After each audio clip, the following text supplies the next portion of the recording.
সিরাজগঞ্জ সদর উপজেলায় চন্দ্রকোনা বাজারে খাদ্য বান্ধব কর্মসূচির আওতায় ডিলারশিপ পাওয়া মোসাম্মদ বিপাশা ইয়াসমিন অভিযোগ করেছেন তার বিরুদ্ধে মিথ্যা সংবাদ প্রচার ও ষড়যন্ত্রমূলক ডিলারশিপ বাতিলের চেষ্টা চলছে।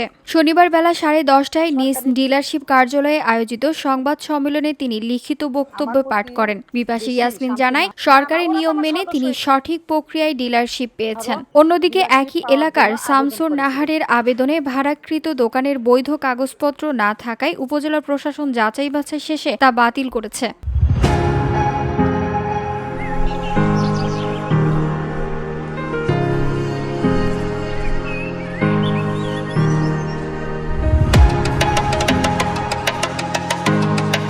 বিপাশা ইয়াসমিন অভিযোগ করেন, শামসুন নাহার ও তার সহযোগীরা গত 20 ও 21 আগস্ট দ্য পিপলস নিউজ সহ কিছু অনলাইন মাধ্যমে তার বিরুদ্ধে অভিযোগকারীদের কাছ থেকে অর্থ নেওয়ার মিথ্যা সংবাদ প্রকাশ করেছে। তিনি বলেন, এতে শুধু আমি নই, আমার পরিবারও সামাজিক ও মানসিকভাবে ক্ষতিগ্রস্ত হচ্ছে। কিছু নামধারী বিএনপির পরিচয় অসাধু ব্যক্তি আমার বিরুদ্ধে আগস্ট মাসের 20 ও 21 তারিখে দ্য পিপলস নিউজ মিডিয়ার সুবিধাভোগীদের কাছে থেকে অর্থ নিয়ে কার্ড বিতরণের যে ভিত্তি ও সাক্ষাৎকারে সংবাদ মিথ্যা তথ্য দিয়ে বক্তব্য পরিবেশন করেছে।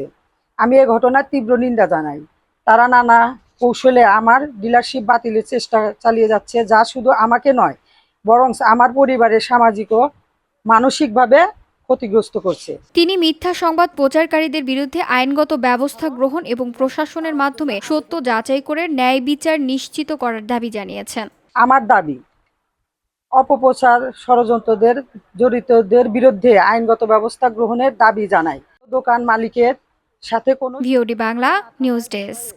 চলিত বছরের মার্চের 9 তারিখ